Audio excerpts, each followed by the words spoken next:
Well, I think what most people don't know about me is I was born in a really lower middle class family, and born in Texas. My dad was in the Air Force, and so I lived in 5 states by the time I was 6, and have very little memory of it. But we settled in Wheeling, West Virginia, where I grew up primarily, and my father was somewhat abusive, and so my mother divorced him. And I got a stepfather who really raised me from the time I was about 6 until graduate high school.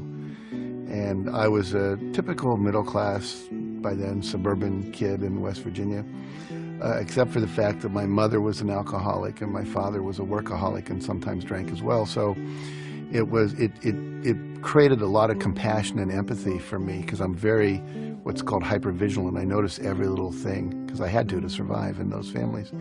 And also, I think I have a huge sensitivity to pain, and that was really how I got started.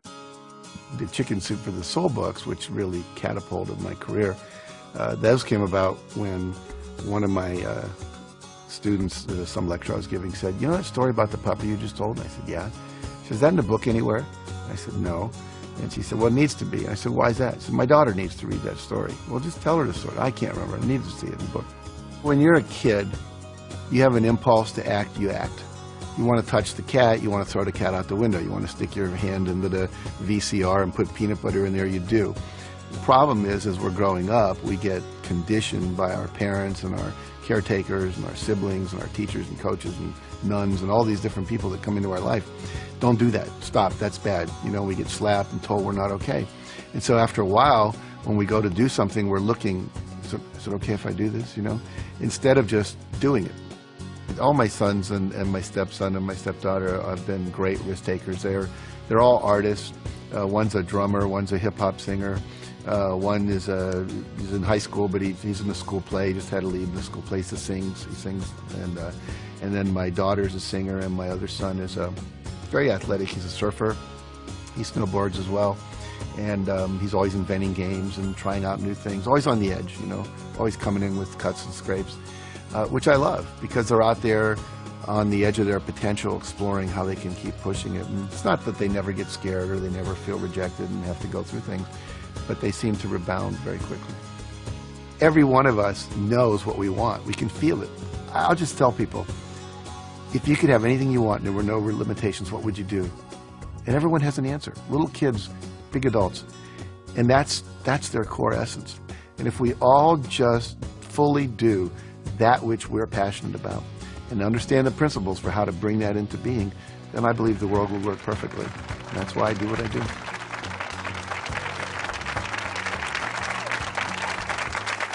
Thank you. Thank you very much. Well, it's a pleasure to be here and to share these ideas with you and really help you take your life to the next level, which is what we all want to do, or we wouldn't come out to these kind of events. I'm going to start by sharing with you a number of very important critical ideas. And the first one is this one. There's a friend of mine, his name is Orrin Hudson, and he was the Alabama State chess champion. And he grew up in the ghettos of Birmingham and became a chess champion. Then he was the #1 Cadillac dealer and became a professional speaker. And I was talking to him, we were having lunch together down in New Orleans, and it was at a professional speakers convention, and we were talking about my new book, The Success Principles. It was about to come out, and he said, "You know, to me, success is like knowing the combination to a lock." He said, if you know the combination to a lock, it doesn't matter if you're male or female, white or black, Hispanic or Asian, you're 55 or you're 16, your IQ is 150 or your IQ is 93. If you know the combination, the lock has to open. And the problem is, most of us are going through life and we don't know the combination. We maybe have 3 of the 4 numbers we need, but we don't have them all. And so the idea is that what I'm about, what I've spent 30 years of my life doing, was researching what is the combination to the lock, interviewing people at the top of their careers, whether they were athletes, politicians, people in business, etc., and saying, what is this combination? What is the system? And if you know a system always produces a predictable result. You know, if you use my Aunt Betty's apple pie recipe, it always comes out really good if you do what it says, because it's a system that's proven. And so I want to share with you the basics of a system that works. No matter what you're starting out at, wherever you are, it will work for you. And you may remember oilman J. Paul Getty. He was at one time the richest guy in the United States. And he said there are 3 secrets to success. It's very simple. He said, you have to get up early, you have to work hard, and he said, find oil. It's that simple, okay? Now, obviously, it's not that simple. If it were, we'd all just go do that. And so I wrote this book called The Success Principles, and in it there are 64 principles of success. 64. Now, that's a lot. A lot of people go, you know, that's like too much to learn. So what I've done for you today, we're going to cover about 8, 9 of those principles, the core essence, the necessary building blocks that if you do them, they'll take you to the next level. Now, the promise I always make people is threefold. If you do this work and you apply it to your life, and the key is apply it, not just listen to it, but put it into practice. Number 1, you can double your income. And number 2, you can double your time off. And you can create more balance in between your work life and your family life and have a lot more fun. And you can do that in 3 years or less. Now, how many people here, if you could double your income and double your time off in 3 years or less, would be interested in learning how to do that? Okay, good response. We're talking to the right crowd. So basically, how do we do that? And I, first of all, want to tell you that it is possible, because a lot of times people go, well, how do I know I can really trust you? Well, I've done it in my own life, and I've taught hundreds of thousands of people to do this around the world. Just a couple of quick little stories here. We work with a company called Remax of Indiana. It's a real estate company. And we taught them these principles.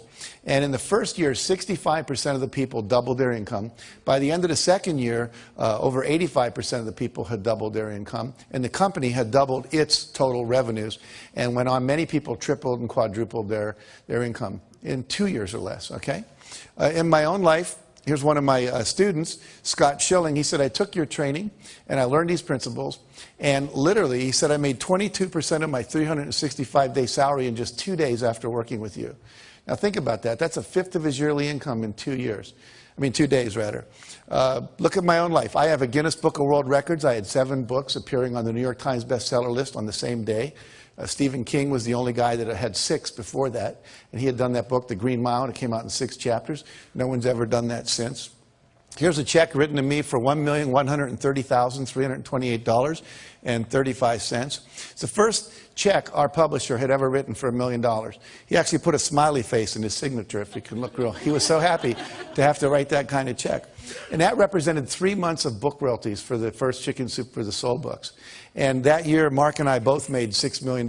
My co-author and I split a $12 million royalty on that. Now, I share that with you not to impress you about me, but to impress upon you if little Jack Campfield, who grew up in Wheeling, West Virginia, and who graduated from the half of the class that made the top half possible, can do this, then literally anybody can do it. It's not about brain power. It's about knowing the principles. Gravity always works. If I drop this, it always falls. It's never floated. Never had that happen in my life. And so if you know the principles, you can use them. Like we can make water flow downhill. All the drainage systems in your house take advantage of that. Gravity works. So what are the principles, again, that work for us? Now, Jim Rohn says you can't hire other people to do your push-ups for you. I love that quote. I can't hire, what's your name? I can't hire Robin to go to the gym and work out for me and have my muscles get more toned. I can't hire you to meditate for me and I'm going to get a higher consciousness. I can't hire you to do my planning for me at night so my day is more organized the next day. All the things I'm going to teach you are things that you have to do.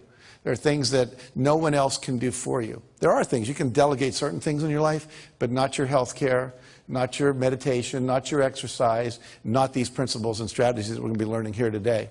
So the first principle, building on that, says you must take 100% responsibility for your life and your results.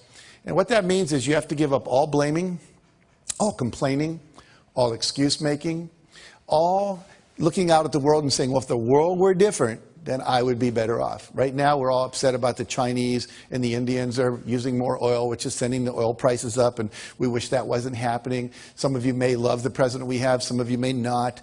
We go through all these things where we say, if it wasn't for that, if it wasn't for the war, if it wasn't for him, if it wasn't for her, if it wasn't for the economy, then my life would be working perfectly. But there's a little formula I learned that's very, very powerful. And it really is the basis of everything I teach. It says E plus R equals O. And what that stands for are the events in your life. You have a response to them, and that creates outcomes. And everything in your life that you experience, whether you love it or you complain about it, is an outcome of how you've responded to earlier events. For example, if I put $200 in front of you and you go out and party with it, a month later your net worth hasn't increased. But if I put that $200 in front of you, that's the event, your response is you invested, and then a year later maybe it went up to $250. So now your net worth went up. Same event, different responses. What's your name? Valerie. Let's say I say to Valerie, of all the people I've ever met, Valerie, you have to be the biggest idiot I've ever met in my life. Now, how many people think that would raise her self-esteem? No hands go up. How many people think that make her self-esteem go down a little bit? Yeah. See, everyone that just raised your hand was not listening to the lecture called E plus R equals O. It's not what Jack says to Valerie. It's what Valerie says to Valerie when Jack stops talking. She might have said, oh my God, the man's only known me a few minutes. How'd he figure it out so fast? Right? Her self-esteem would go down. Or she might say, Canfield's only known me for a few minutes. He can't really know what I'm like. I'm sitting in the front row. People that sit in the front row are really willing to participate. I've got a good ego structure. You see me smiling at my jokes. Beside him, one of the more attractive women in the room probably can't keep his eyes off me anyway. Now, if he said that, which way would her self-esteem go? It would go up, see? So if she says that. So basically, it's not what people say to you. It's not what they do to you. The world's just out there worlding. It's not personal. And if you want a different outcome, because E plus R equals O is like 2 plus 2 equals 4, and if you're not happy with 4, you've got to change your response. The word responsibility means you have the ability to change your response to something other than what you're currently doing. And if you would do that, you would get a different outcome. Does that make sense? Yeah. So basically, we are responsible to change our behavior until we get the outcomes we want. And that's kind of an experiment. You never know if something's going to work or not. Maybe you're distant from your spouse and you try a new communication technique you learn in a workshop and it works. You go, oh, great. Or maybe you try and it doesn't work. Well, there's just about 500 more you could try. You know, you could read Men Are From Mars, Women Are From Venus, Children Are From Hell, one of those books. And just kidding. But, you know, there's so much out there, so many good techniques. And unfortunately, most people don't experiment with trying on new ones. Life should be approached as a huge experiment. And you just keep experimenting until you get it right, okay? All right, we talked about that, so we'll go to this. E plus R equals O again. I want to give you a business example. A friend of mine during the first Gulf War was a Lexus dealer, and people stopped coming in to buy Lexuses. They were all watching CNN and CNBC and watching the war on TV. And plus, we were having a minor recession, so people were holding on to their discretionary income. So what happens was, he said to his staff, E plus R equals O. There's a war. People are watching TV. Our responses, we've been doing the same thing. Ads on the radio, ads in the newspaper, waiting for people to come in. Well, they're not coming in. We better do something different. We're not going to go out of business, but we're going to take a huge economic hit if we don't. So they tried 4 things, one of which worked. I'll tell you what that was. They said, if the people aren't coming to us, let's take cars to where they are. Okay? So they would go out with 5 or 6 Lexuses, and they'd go to a party. What's your name, sir? Tom. They go up and say, Tom, what do you do for a living? I'm an investment banker. You're an investment banker. How's the investment banking business doing these days? Great. Doing great. What's he eventually going to ask me? What do I do? And I'm going to say, I'm a Lexus dealer. And then I would say, have you ever driven a Lexus? Yes. Yes. Did you like it? Loved it. Loved it. You know, we have a new LS400 outside, never been ridden by anyone. It's got the new Nakamichi sound system, quadraphonic sound. It's got the tilt-back mirrors. It's got the new seats that have the air that comes out that can keep you warm or keep you hot, depending on what you need. Would you like to take a little spin with me, see what it's like? Great. So we go and we take a little spin in the Lexus. Now, you come back in. Let me ask you a question. How many of you have ever test-driven a new luxury car and then got back in your old car? You know that feeling? You were really satisfied until then. Well, they ended up selling over 60% of the people they did that with a new car within 2 weeks. Because they didn't wait. They tried something different. And if you keep experimenting like that, you'll find the R that works, but you have to be willing to take a risk. And the reason most of us don't do that is we don't want to feel uncomfortable, because all new things require discomfort. I'd like you all to do this with me real quick. Fold your hands like this, and you can do this watching at home, in your hotel room, wherever you might be if you're watching this on a TV set. And notice which thumb is on top, your right or your left. And whatever that is, I'm going to ask you to unfold all your fingers and have the other thumb show up on top. Okay? Don't just move a thumb, but all the fingers are moving. Now, how does that feel? Uncomfortable? Awkward, strange, yucky, wrong, not me, right? Now, what does your body want to do? Go back. Wants to go back, so let it go back. How's that feel? Most of you said better. Tom over here went, oh, like, I'm me again, right? What happens is, literally in life, this is what stops most people from being successful. One of the things is that they would rather be comfortable than do what's required. Anytime you do something different, it's uncomfortable by its very nature. Now, most of you remember learning to drive a car. You were probably awkward. You know, you forgot to hit the clutch when you hit the brake. But after a couple months, you're there driving with your knee. You got a Big Mac in your left hand. You're breaking up a fight in the back seat with the kids with your right hand. No big deal. But you have to be willing to go through that awkward, uncomfortable stage. And most people, unfortunately, won't do that. And so they get locked in what we call their comfort zone. So what I want you to do is to realize that life is an experiment. You have lots of responses that are possible. And I'm going to teach you some of those new ones, perhaps, that you can apply to your success. So there's three kinds of responses. Number one is your behavior, what you do and say out loud. Number two is your thoughts. Number three is the images you hold in your head. Those are the only three things you have any control over in your life. What you say and do, the thoughts you think, and the imageries that you hold inside your head.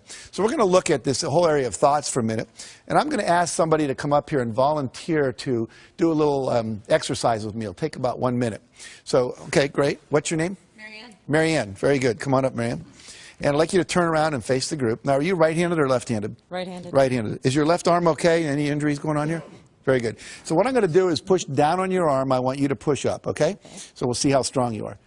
Very good. Now, you said your name was Marianne? Yes. So say, my name is Marianne, out loud. My name is Marianne. And then resist. That's a very funny last name. But let's... So my name is Marianne. My name is Marianne. And resist, good and strong. Now I want you to make up a name that's not yours. My name is Margaret. My name is Joe. Any name at all, and just say it, and then I'll test your arm. My name is Kathy. Say it one more time. My name is Kathy. And resist. What happened to your arm? It went down. Was it as strong? No. No. And my name is Marianne. Say that. My name is Marianne. And then say, my name is Kathy. My name is Kathy. And without any effort, it goes down. Now see, when you lie, this whole set of muscles goes weak. Okay? Literally, the whole Michael Jackson trial could have taken about 1 minute. All right? And we would have known one way or the other. But see, the reality here is that your thoughts affect your physiology. We just saw that. The brain wasn't designed to lie. It was designed to perceive truth and organize truth and express truth. Then things work. Otherwise, you're called psychotic or you're called a liar and gets in trouble and so forth. So let's look at one of the lies we tell ourselves. I'd like you to think of something you always wanted to do, Marianne, that you didn't think you could. Like, I can't sing, I can't bowl, I can't skydive, I can't start a business and run a family. You know, anything at all that feels true for you. Okay. It would take me a minute. That's okay. I'm kind of confident. Okay. You got one? Mm-hmm. Okay. Can you say it out loud? I can't swim in the ocean out too far. I can't swim in the ocean out too far. So say it again. I can't swim in the ocean out too far. And notice what happens to your arm. Now say, I can swim out in the ocean as far as I want. I can swim out in the ocean as far as I want. One more time. I can swim out in the ocean as far as I want. And resist. Notice what happens now. You're twice as strong. So what happens is when you say I can't, you actually weaken yourself. You weaken your resolve. You actually change your physiology, become less resourceful. You're less capable to actually do the thing you're saying I can't. So it becomes a self-fulfilling prophecy. Do two more quick things with me. Close your eyes and remember a failure experience in your life. You're not going to have to share it with anybody, just to yourself. But you set a goal and somehow it didn't work out. And when you can remember such a time, just nod your head. Okay. You got one? Okay, so I want you to visualize what you saw at the moment you knew it wasn't going to work. There's the pink slip, person slamming the door, whatever it is. And when you have that image, just imagine, just nod your head. Okay, and notice what happens to your arm. Now open your eyes. Did you eat any meals today? Yes. Name one thing you ate.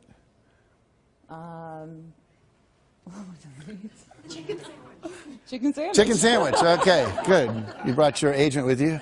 Okay. A friend. Yes. All right. So now close your eyes and remember a time when you had a success experience. You set a goal and you achieved it and you were really proud of yourself. You remember such a time? Mm-hmm. And vision what you saw then. Make a real clear picture in your head of what you saw when you knew it was a success. Okay. And resist. No, it's really good and strong. I want you to do one last thing with me, and then we'll talk about what all this means. I want you all to look up at her, look at Marianne, and I want you to think a negative judgmental thought about her. Just make one up. I don't like you, you're an idiot, whatever. Okay?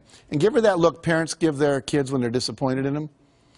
And I want you to resist with all your strength. And notice what happens to your arm. Can't do it. Now smile at her and send a positive thought. Wow, she volunteered in front of all these people to go up there with Jag. And resist. Can you feel the difference? Yes. So what happens here is when you say, I can't, when you lie, when you focus on your failures instead of your successes, and when you surround yourself with people who are judgmental rather than encouraging and empowering, it actually has a physical effect on you. So that's how powerful thoughts are. We see that our thoughts affect us and other people's thoughts affect us. So we have to be very careful where we place ourselves and who we hang out with and who we surround ourselves with. Give Marianne a hand for coming up here. Thank you very much. Okay. So partly here, we've just done this thing. This is called a kinesiology demonstration. Kinesiology is a fancy term for muscle testing, all right? And one of the principles here is you have to eliminate the phrase, I can't, from your vocabulary. I can't, I wish I were able to, I'll try. Those are all ways of saying I'm not capable. And they're very insidious, and it's part of our culture. I actually teach people to wear a rubber band, and if they say something negative about themselves, they just snap themselves when they're aware of it. Not like to really hurt yourself, but just to raise your awareness. In my company, if anyone says I can't or we're not able to, we can't get that done by Friday, you know, they'd say something like, well, we need 8 people to do that. Well, great, call the temporary agency. It can be done by Friday. And if they'd say something negative, it cost them $1. We'd find them. We'd put it in a jar, and at the end of the month, we'd give it to charity. Well, we stopped doing that after a couple of years because no one was doing it anymore, because the culture shifted because of that focus. Henry Ford said, whether you think you can or think you can't, either way, you're right. Why is that? Because if you think you can, you will try. And if you try, you're probably going to pull it off. And if you think you can't, you won't. And if you don't try, then you're not going to get it done at all. Make sense? Okay. Maddie Christensen was a kid I interviewed for our book. Imagine this picture. He has no leg from the knee down on this leg, no leg from the knee down here. 2 prosthetic devices that he's got. His right arm is just a normal prosthetic device, and his left arm from the elbow down is a prosthetic device with a lacrosse stick appended to the end. He is the pitcher on his Little League baseball team, and he can use that to catch the ball. His team, with him as the pitcher, went to the New York State Finals in Little League. He wrestles, he plays basketball. How many of you, if you'd been born with no arms past the elbow and no legs past the knees, would have thought that baseball was your career? But Maddie went for it. I can tell you story after story. I met a kid named Kyle Maynard last year. He wrote a book called No Excuses. We were over in Ireland together. He has no legs past the knees. He was the #2 wrestler in the state of Georgia his senior year in high school, and now wrestles for the Georgia State University Wrestling Club. Wrote a book on Oprah. He can type 150 words a minute with the stubs of his arms. He can eat with a spoon. I mean, he's the most amazing guy. And we say that, and then when I hear that and I look at these people, I think, what's my excuse? What story am I telling me that I can't do something when these people can do that? And I tell you that hopefully to inspire you to realize you can do anything. There's nothing you can't do. And all those people that are out there that are doing anything that you go, wow, that's great, is just a model for you that says this is possible. And if they can do it, I can do it. He said to me when I was interviewing him, he said, you have to give up all of your excuses. He said, you have to become solution-oriented. You have to move in such a way that you're always solving a problem. He said it was just a problem to be solved because he was so passionate about what it is that he wanted to do. Some of you have seen Tony Robbins on television, and he tells a wonderful story that we put in our first Chicken Soup for the Soul book of being in New York. He sent his staff out. He said, I want you to go find a van because I want to take some food, put it in some baskets, about 30 baskets of food, and we'll go give it to the homeless people up in Harlem. So they went out to rent a van. He came back a couple hours later from some radio interviews. There was no van. He said, where's the van? He said, Tony, there are no vans for rent in New York. They're all being used. It was Thanksgiving weekend. They'd all been rented up. He says, well, why didn't you just go get one from someone else? I said, Tony, people own them. They're using them. He says, come on. And they went out on the street. And the first van that came by, Tony jumped out in front of it like this and started going like that. Now, Tony must be, I don't know, 7 foot, 8, 10, whatever. He's big. And he said, I learned something about New Yorkers that day. He says, they don't stop. They speed up. So he said that strategy wasn't working. E plus R equals O. We need a different response. So he went to where the cars had to stop, called a traffic light. And then he'd knock on the window and they'd roll it down and he'd say, hi, I'm Tony Robbins. You may know me from TV. But even if you don't, what we're trying to do is rent a van and, find a van. We're glad to pay you to rent it. And we'd like to just get some food and drive it up to Harlem and give it to some homeless people. And they would all say, I don't want to go to Harlem. It might not be safe up there. And so this went on for a half hour. And finally, Tony's staff said, Tony, give it up. It's never going to happen. We're not going to get a van. Let's go eat dinner. And Tony said, that's a terrible attitude. We are going to get a van. It's just a numbers game. Well, another half hour went by. And Tony knocked on the window of this one van, and the window went down, and told him a story. And the guy said, jump in. And as he jumped in, the driver reached over and picked the hat up off the seat that Tony was about to sit in, the passenger seat, put it on his head. It said Salvation Army. Turns out the guy was the head of the Salvation Army, Captain John Runnan, for all of New York City. And they went and they bought the food, and he said, look, there's a worse place even than Harlem. It's called the South Bronx. Let's go there. And so they went and took 30 baskets of food to people living in these, literally abandoned houses. And he said, we lifted a lot of lives. He said, but more importantly, I raised the consciousness of my staff that day, and they realized there's always a van in New York City. But let's look at what some of the principles are of success that are contained in that story. Number one, Tony had a clear intention. You must know exactly what it is you want. You have to have a goal. You have to have a vision. Number two, he had a positive expectation. He fully expected to get it. Pete Rose, the great baseball player, said, he was interviewed once, he said, when you go up to bat, how often do you expect to get a hit? He said, every time. He said, if I'm not expecting to get a hit, I shouldn't be standing there. And you don't always hit it, but you're going to come from that expectation level. He never gave up because he fully expected the result was going to happen. It was just a matter of time. Number three, he took action. Because a lot of times you have great ideas. I was just here today, a guy was talking about, we were talking about horseback riding, and he said, it'd be neat if they made those gel things they put in the feet to put on the saddle of horses, because your butt gets sore when you ride a horse. And I said, that's a great idea. And he just passed it off. I said, no, you ought to do something about that. How many times have you had a great idea, didn't do anything about it, and then a year later someone did something about it, made a lot of money, got the promotion, etc. So when you have the idea, the inspiration to act, it's time. Act. And you don't have to know it perfectly. You can drive from here to California, wherever you might be, assuming you're not in Hawaii, by going west. And what happens is that you don't have to see the whole route. You only need to see 200 yards ahead of you. At night, you can drive just with your headlights, and the headlights keep moving with you. And your goal in life is to get in the game. You don't have to see the whole blueprint. You just have to see the next steps, the next steps, the next steps. And if you keep taking the next steps, eventually you get to where you want to go. Does that make sense? And then he persevered. He never gave up. Some people give up too soon. We were rejected by 144 publishers when we did Chicken Soup for the Soul. Most people don't know that. What if we'd have stopped after 100? Said, well, this isn't going to happen. I wouldn't be standing here talking to you today. We just kept on going until we got the result. It took us a year and a half to sell that book, but we sold it. Now, the last thing is called law of attraction. We believe that when you are vibrating at the level of 100% expectancy that you're going to get something, it's already a done deal. Piece of cake, no big deal. We're going to win this thing. We're going to get that contract. I'm going to make this thing happen. Then what happens is the universe literally responds. And we're going to talk about this a little more later. Now, who is the most perfect guy to come in a van for Tony? Could anyone be more perfect than the head of the Salvation Army who knew all the places in New York and was committed to doing this? Well, they had to wait for an hour because he wasn't there yet. See? So sometimes when you're doing this, you're putting on it the vision of this should happen by this date. It's okay to set goals like that, but sometimes it takes a week longer, a year longer, whatever. But law of attraction says if you'll just hold the expectancy, like attracts like, if you say, I want to be a millionaire, but I don't know anyone that would ever teach me how to do that, or I want to buy a car, but I don't have any money, then what you're doing is saying, it's like calling up Domino's Pizza and saying, send me a pizza, then calling them up a minute later and saying, never mind. It's like, you've got to create the space mentally to hold this vision that you've got. And that requires expectation and then knowing that the perfect thing is on its way, just as it was in that situation for Tony. In the Success Principles, I write about a woman named Catherine Lonigan. Catherine Lonigan went off to college. She wanted to be a writer, and she took her first writing class, and she got an F. And she went to see the teacher and said, why'd I get an F? He says, because you can't write.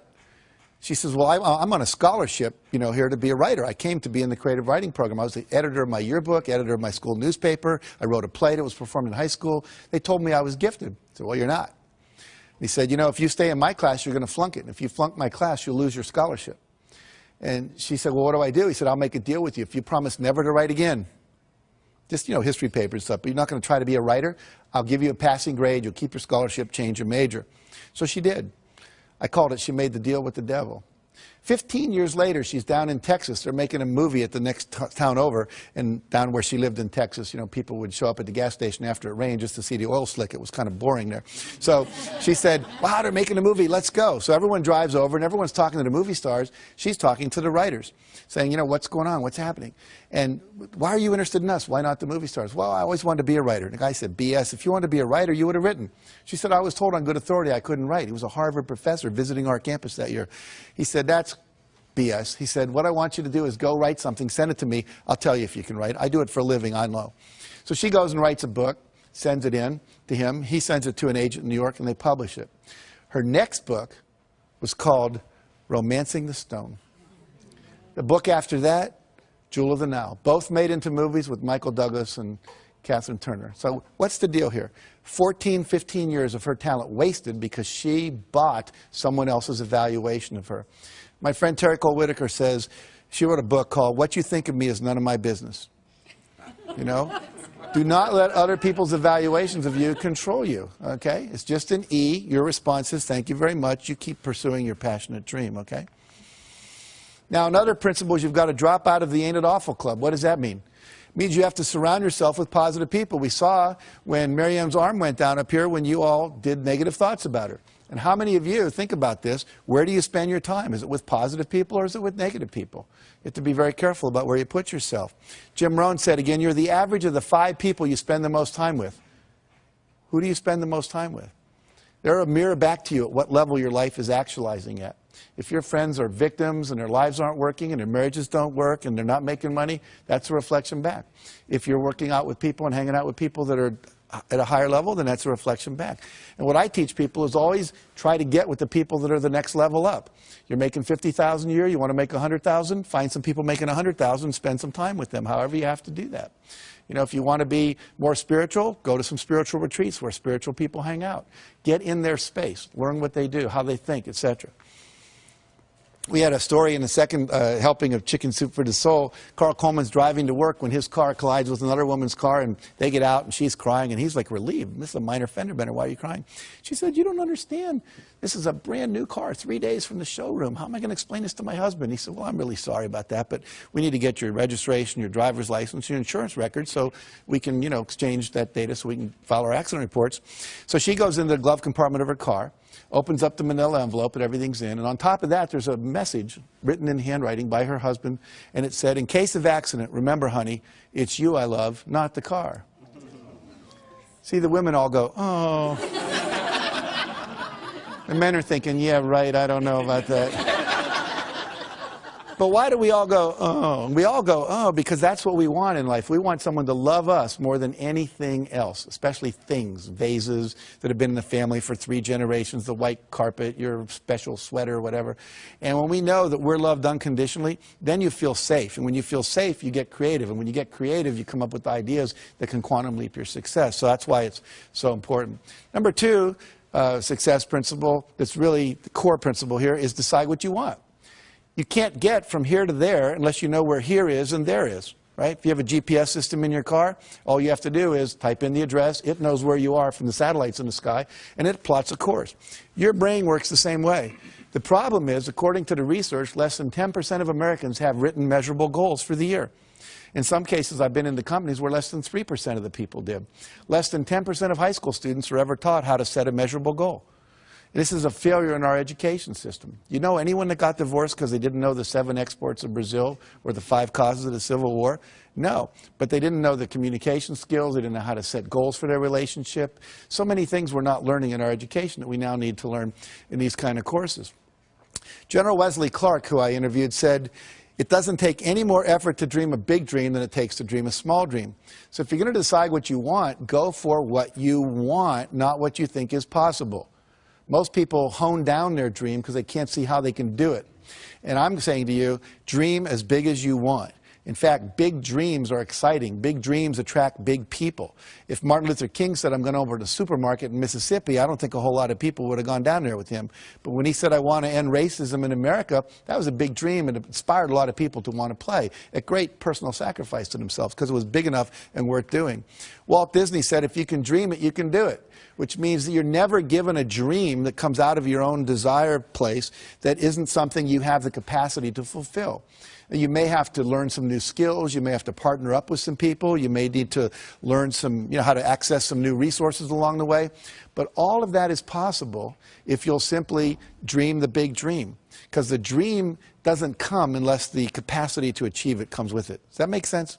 Okay, so trust your dreams. Now, there's 7 dream categories or vision categories that you need to focus on to create a balanced and fulfilling life. Success means having all of this stuff, and I want to walk you through these. Number 1 is financial. What are your goals for your money? How much money do you want to make? How much net worth do you want to achieve? How much money do you want to have when you retire? If you own a business, you have cash flow goals, you have money in reserve goals, you have profit goals, etc. And so we need to have goals clearly set in that arena. Number 2, business and career. What's my ideal vision for my business or my career or my job? You know, I was a high school teacher, and at a certain point I realized I wanted to teach teachers because I just thought I could impact more people. Then I became a teacher trainer. I trained people how to train teachers. And now I'm teaching, you know, on television around the world. So it kept growing. The goal changed, but it was always like, you know, what is it that I want to be doing with my life in relation to my business and career? Number 3, fun time and recreation goals. One year our fun time goals, my wife and I, was learn salsa dancing. This past 2 years I've been learning to play the piano. My goal is to play Jesu Joy of Man's Desiring as well as Bach could have played it when he wrote it. I'm not there yet, but I'm working on it. And so, you know, one year it was to go to the Eiffel Tower. We took our kids and we walked up as far as they let you walk, which is about 2/3 of the way up there. Number 4, health and fitness goals. These are things like weight you want to achieve, cholesterol levels. Maybe you want to run a 10K or a marathon. There's just so many possibilities in that arena. Maybe you want to, you know, have your waist come in by a couple inches. You want to grow some hair back. I mean, there's just a number of things you can decide about in that arena of health and fitness. Number 5, relationships. What would your ideal relationships look like? One year I decided I didn't have enough male friends. So I created this thing called Boys Day Out. I'd read this article about Kenny Rogers, the singer, and he brought all these athletes down to his ranch in Virginia, and they would spend a week playing all these different games, tennis and soccer and basketball, and I thought, well, I can't do that, but a day a month would be cool. So I asked a bunch of guys that had control of their schedule, lawyers and psychiatrists and people like that, and we created this day, and we would do guy things. We'd pitch pennies, throw baseball cards, play soccer, go to the racetrack, do ice hockey, broom ball. I mean, you name it, we attempted to do it. And it was really a lot of fun. And all of a sudden, I had the guy energy that I needed in my life. Instead of just complaining about not having it, I said, what's my goal? I want this many men friends, and I set out to create it. Number 6 is personal. And this is just things you want to do because you want to do them. You want to write a letter and get it published in the newspaper. You always wanted to act in a play, just, you know, because you thought it'd be cool, or record a song. Or this could be where your personal growth goals, your spiritual growth goals are. You know, you want to reach enlightenment before you die, learn to meditate, you know, get to know a closer walk with God. Whatever it is for you, that's that arena. And finally, contribution and legacy. What is it that you want to leave to the world? What's your vision of your contribution that you leave behind? You know, we've planted over 1 million trees through our work we do. We've given over $3.5 million in the last couple of years to all kinds of charities, limbs for kids that have lost them, child abuse prevention, so forth and so on. So we picked 5 or 6 areas, and we said, we want to make a difference there. Habitat for Humanity, we built some houses and so forth. So what is it you want to do? Pick one thing in your vision and go for it. Now, if you had success in all these arenas of your life would be balanced, your life would be fulfilling. And here's the neat thing. Nobody can tell you what you should want in any of those areas. It's what you want, not what your mother, your wife, your pastor or anyone else says you ought to have, but what do you really want to achieve in your vision? And I usually ask people to look 5, 6 years out about that. You can look farther if you want. And then to write down, you know, all the details, like you're putting in a purchase order to God, okay? All right. Create a breakthrough goal. This is a thing you want to do where you create a goal that's going to quantum leap your career. So something that if you like wrote a best-selling book, that would be a quantum leap goal. Had your own radio show, that would be a quantum leap goal. Opened up China as a market, that would be a quantum leap goal. And it's a goal that would not be like a 5-yard play, but like a 50-yard pass play on the first down. And so what you're going to do is set that goal. And here's some examples of past clients of mine. Create a $10 million revenue stream through internet sales. Create my own 30-minute talk show. Get our products sold on QVC. Secure a $10 million line of credit for their company. Teach a weekly holistic health class for the public. And become a wellness coach for a major corporation instead of continuing being a doctor on call all day. And what you do is with your breakthrough goal, once you've decided what that is, you do something we call the rule of 5. Write your goal on your business card and carry it like I carry mine in my wallet at all times. And then once you've done that, every day you're going to do, this for this year, it says, I'm joyfully celebrating 15,000 people having completed the Canfield Success Principles coaching programs. What that allows me to do is have you all get value without me having to leave my house, see? And that's a breakthrough for me, so I could travel less, be home more, etc. And with the breakthrough goal, we say the rule of 5. That means every day you do 5 specific concrete actions to move that goal forward. You're not going to do that in all 7 arenas of your life. It's just too time consuming. But if I wanted to be a best-selling author, then maybe I write for so many minutes, I do some interviews each day. When we brought out Chicken Soup for the Soul, we sent out 5 free books every day to people that could promote that book. One day we couldn't think of anyone to send it to. We sent it to the O.J. Simpson jury, and we gave them each a book. And about 5 days later, they're all walking into court carrying Chicken Soup for the Soul. And the cameras are all going, made national news. And so if you just do something every day toward that goal, there's something called the law of probabilities, which says the more things you try, the more likely one of them will work. They may not all work, but if you only try 2 things, the law of probabilities is not on your side. Try 100 things, one of them is likely to hit. Does that make sense? Okay, good. Mentioned we did that. In this book, which was rejected by, what? I told you, over 144 publishers, went on to sell 10 million copies in 41 languages because we did 5 things every day. We did not hit a bestseller list until 14 months after the book came out. 14 months. And most people would never sustain it that long. And it's kind of like the universe tests us, I think. How committed are you? How badly do you really want this? And if you go for it and do the rule of 5. Bill Bradley was a great basketball player, played for the Knicks, was All-American at Princeton. In high school, he was an All-American. Every day, he'd find 5 spots on the basketball court, and he would have to shoot 15 in a row before he would go in. And sometimes he'd be out there 2 hours after everyone else had showered and gone home. He did that all through college, all through his professional career. What happens? He goes on, becomes NBA Hall of Famer, later senator from New Jersey, because he was willing to prepare. You have to be willing to do the work as well as dream the dream. The third thing says unleash the power of goal setting. So now we got this vision, things we want, but we have to get and turn them into objectives. And they have to become measurable in time and space. And the key words here are how much by when. I want a big house. Well, what's big? For some people, it's 4,000 square feet. For Bill Gates, it's 35,000 square feet. It's a real different definition of what big is. And by when do you want it? Well, I would like it by June 3rd, or 2007, or I want it by January 5th, 2010. Be very specific. Now, we said it may not show up exactly then, but the more specific you are, your brain will figure out what has to happen to get it to happen in that time frame. So here a person says, I'd like to increase my income. They're better off if they say, I will earn $200,000 by 5 p.m. December 31st. I'd like to spend more time with my husband. Well, I will take 3 long weekend vacations and 1 2-week vacation with my husband by November 30th at 5 p.m. Much more specific. Now the brain knows what to do, okay? I'd like to spend more time with my wife. I'll take ballroom dancing lessons with my wife for 12 weeks from September 21st to December 21st. As soon as we get specific, there's a part of your brain that starts calculating what to do. If you call a travel agent and say, want to go on a trip, what's the first thing they ask you?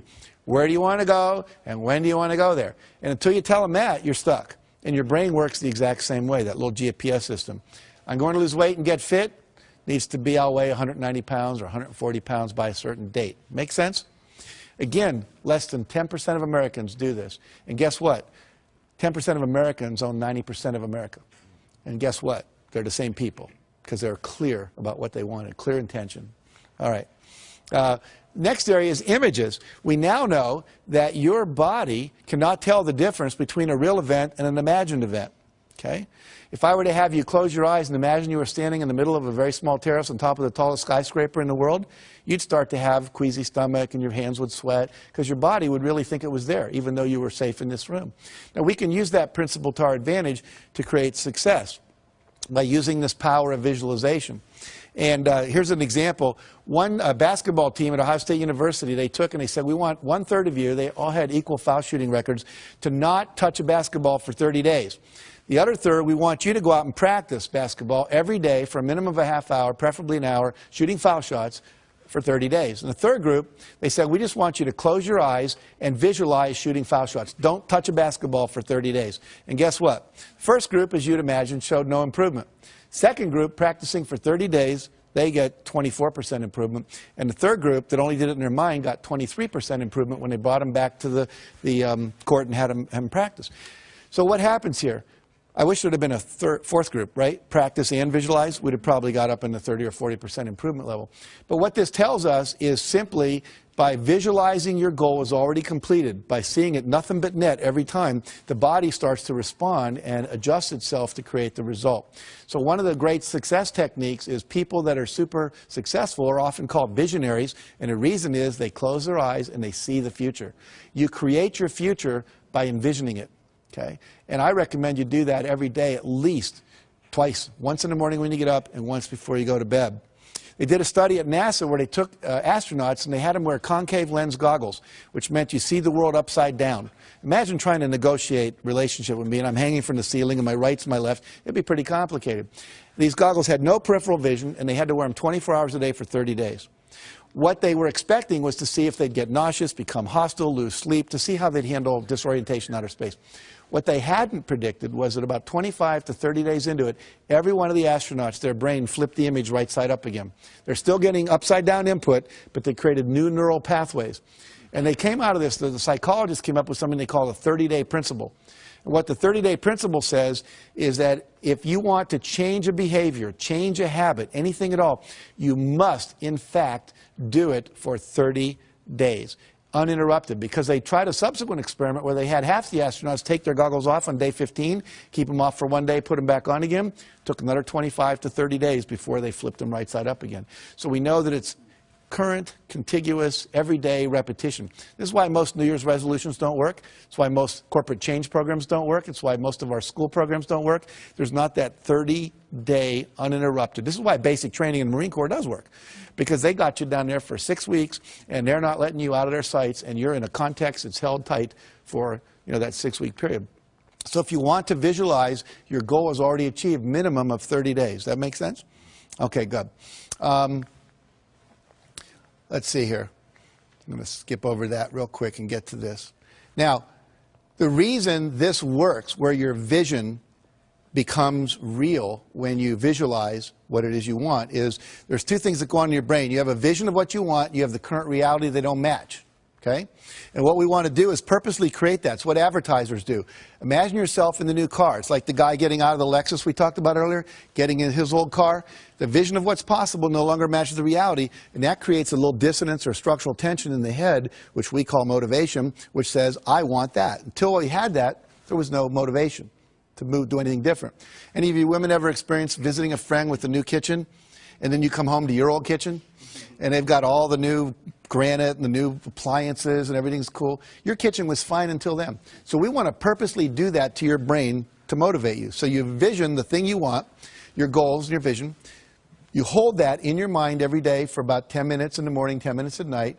If you have 10 goals, you can cycle through them. I put mine on 3x5 cards, read them, and I close my eyes, see the vision as if it's already accomplished, see the car I want, the program happening in Singapore that we're doing, whatever. Then I go to the next one. I just keep cycling through the cards until I go through all of them. What happens then is you get a perceptual shift. You start to see things in your environment that were always there that can help you never saw before. You get expanded creativity. You start noticing that the things that you want, you wake up in the middle of the night, you're in a shower, you start going, oh, that's how we can do it, that's how we can do it, that's how we can do it, that's how we can do it. And unfortunately, most people aren't having those kind of breakthrough ideas because they're not holding the vision. The third thing that happens is you have increased motivation. You'll find yourself doing things just out of nowhere, boom, you get up and you do something, like volunteering. Sometimes people do.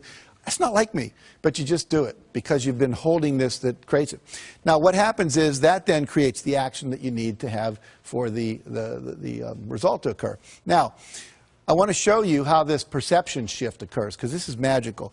There's a sentence up here, and we're all going to read this on the count of 3 out loud, if you would. 1, 2, 3. Finished files are the result of years of scientific study combined with the experience of many years. Very good. Now, I'm going to put that back up, and we're going to time 10 seconds on my clock here. I want you to count the number of times the letter F appears. How many Fs are there in that sentence, okay? And when you do this, keep it to yourself. Don't say anything out loud, all right? So here we go.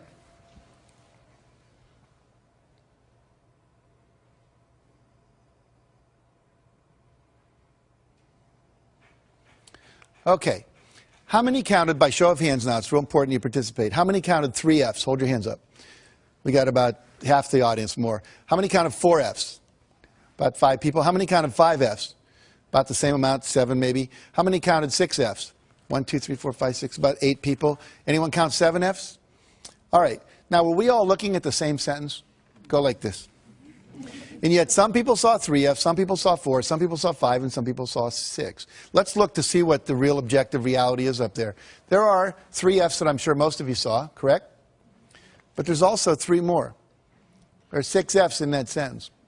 Now, do you think that Bill Gates and Michael Dell and Steven Spielberg and George Lucas see more Fs out in the world than most of us do? Yeah, these are resources. These are possibilities. These are options. These are people that can invest. These are people that can give a good hug. When you visualize what it is you want, it opens up your perceptual filter to let in more information. Right now, you're not aware of what you're feeling in your right foot, but as soon as I say it, you can all feel it. It was getting filtered out by a part of your brain called the reticular system. You are filtering out resources and solutions to your problems all day long. And the only reason you're filtering them out is because you've not had an image in your head that you are going to solve those problems and get those results. Once you do that, it programs this part of your brain called the reticular activating system to open up and let in more resources, to let you see. You'll only see enough to match your vision. If you think you're a $100,000 a year person, you're going to see just enough to make you $100,000 a year. If you think you're a $300,000 a year person, you're going to see just enough to do that. Your perception is controlled by your beliefs and your goals, okay? So it's critical that we change all that. Now, let me give you just a couple more principles. I'm going to kind of speed through these like the last 500 years of European history, you know, when the last lecture you got in college. But I want you to get the whole model here because it's important. So we've got a vision. We've taken 100% responsibility. We've got some goals now. We've made them measurable, okay? We're now visualizing those goals every day. The next thing that needs to happen, I'm going to demonstrate by giving away something here. See if I can find it right here. Okay, I have a book here. It's my book. It's called The Success Principles. And I've sweetened this by putting as a bookmark a $100 bill. Okay, that's real money. And I'm going to give this away to someone here in the audience to illustrate the next principle. Who would like this? Okay. Marianne, good job. Now, what did only 5 people in this whole room do that no one else did? They got off their butt and they took action. And so the next principle is you must take action. When you start visualizing your goals and this GPS system comes in, you're going to start getting little roadmaps, and we call them inspired actions. You're going to start getting inspirations to act. You must act on them. I've had people, sometimes nobody gets out of the audience, and then I'll ask them, how many of you thought maybe what you ought to do is get out of the audience? And like half the hands go up. I'll say, what stopped you? I didn't want to look like I needed it that much. I didn't want to get up there and have me be wrong and look foolish, you know. I didn't want to like get there second. I thought maybe you weren't really going to do it. I'd look like an idiot, you know, whatever. They have all kinds of excuses. Those are the same excuses they use in their life not to take action on their dreams. So you must take action. But here's the problem, or the challenge. Not every action is going to work. Goes back to E plus R equals O. We have to experiment, right? So if not every action is going to work, you have to take action, and then you have to assess, did it work? And here's the next principle. Ask for and respond to feedback. Ask for and respond to feedback. Let's say that I was married here. What's your name again? Valerie. Valerie, yeah. So Valerie and I were married, right? And what I would do every week if we were husband and wife is I would ask her, on a scale of 1 to 10, how would you rate the quality of our relationship? Anything less than a 10 gets a follow-up question. What would it take to make it a 10? If we were in business and I was a vendor and you were a client, I'd say on a scale of 1 to 10, how would you rate the quality of our product or the quality of our service or the quality of our delivery? And anything less than a 10 gets a follow-up question. What would it take to make it a 10? That gives me directive feedback on how to improve. Why don't most people ask that question in life? Anyone know? They're afraid of the answer they're going to get. Here's what I want you to get. Everybody in your life, if I'm married to Valerie, her mother knows, her sister knows, the women down at the shop where she shops know, the women in the salon know that she's not happy with me. I'm the only one not in on it. And I'm the only one that can make it better. Isn't that absurd? So asking for feedback is a really critical thing. Asking is a critical principle, period. If I want more, I have to ask other people, participate, support me, be my mentor, be my coach, buy my product, whatever it is. And again, most people don't ask for what they want. And the fear there is fear of rejection. I want to talk about rejection. If I ask Valerie to have dinner with me afterwards and she says no, most people go, woo, Jack got rejected in front of all those people and on television and oh my God. But see, let's look at it. Did I have anyone to eat dinner with before I asked Valerie? No. Did I have anyone to eat dinner with after I asked Valerie? No. Did my life really get worse? No, it stayed the same. See, if I apply to Harvard and don't get in, I wasn't in Harvard before I applied, I'm not in Harvard after I applied. And as one of my friends pointed out recently, you spent your whole life not going to Harvard. You know how to handle that, right? It's not that difficult. So you have to be willing to ask. You have to reject rejection. And then the other key, after you respond to the feedback and give the feedback, is you've got to persevere. You never, ever, ever, ever give up. 144 publishers said, no, we're not interested in Chicken Soup for the Soul. We didn't give up. I had a friend who wanted to be a chiropractor up near Pebble Beach, California, and he went to the Chiropractic Association and said, you know, would you help me open my office here? And they said, no, we really don't want any more chiropractors here. We're going to recommend you go somewhere else. We have one chiropractor for every 8 people. He said, well, I really want to be here. So he ignored them. Remember, what you think of me is none of my business. And he went out, and he literally knocked on doors for 6 months. Knocked on 12,500 doors, talked to 6,500 people, and asked 4 questions. You know, should I name my office this or this? Should I put it over on this side of town or that side of town? If I wanted people to come in before or after work, if they had a 9-to-5 job, would I be better open 7 to 9 or 5 to 7? And finally, he said, what newspaper should I advertise in? And lastly, he said, if I do an open house, would you like an invitation?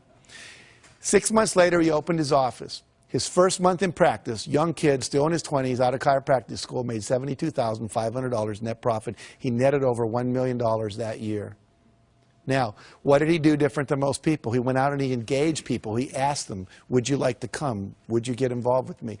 I was giving this talk, and a guy came up to me and said, you know, I've been coming to this church where I was talking to. He said, for 15 years. And now you're telling me about this guy. You know, he came and he knocked on my house. And I talked to him. And I didn't need a chiropractor for 5 years. And then once I had an accident at work, and he said, I still had his card on my bulletin board in the kitchen. And I went to him because you know him. See, we do business with people we know. Okay, so never, ever, ever give up.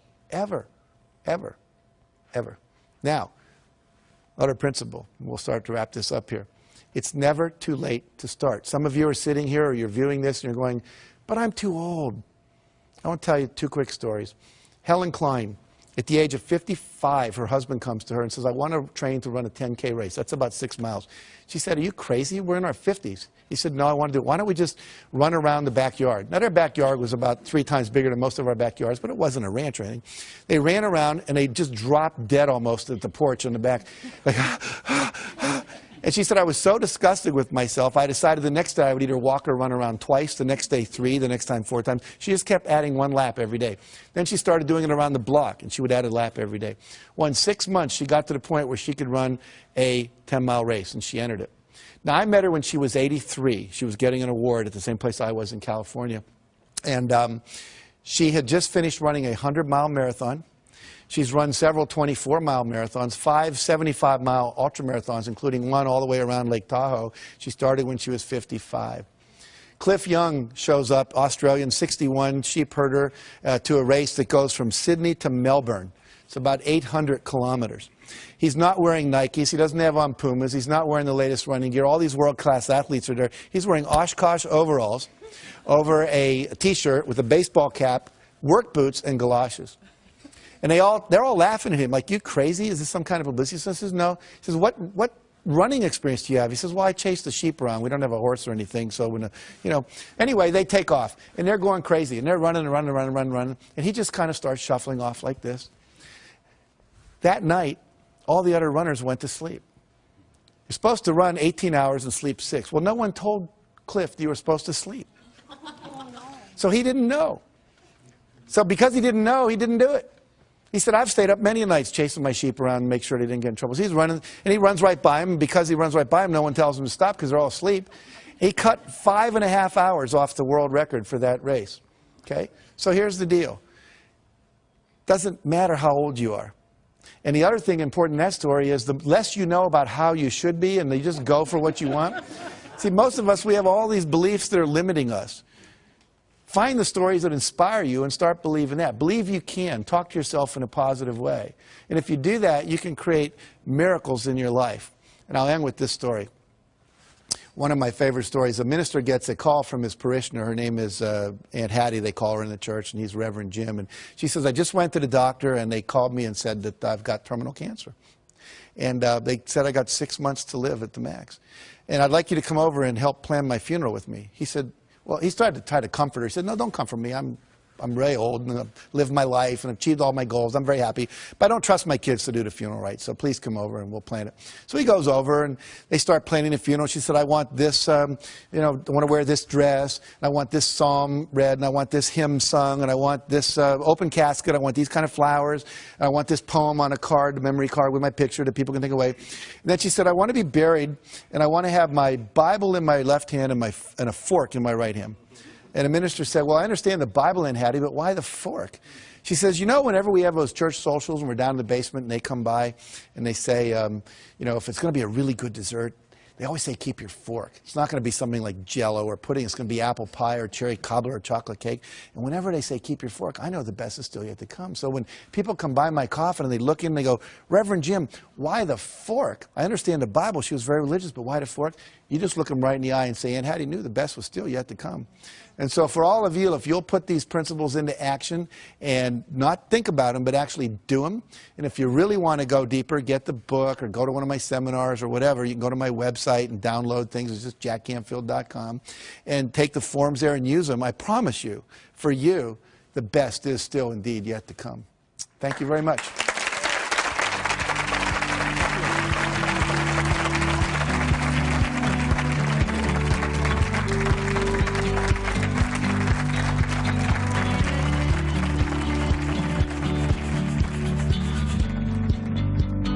You've got goals.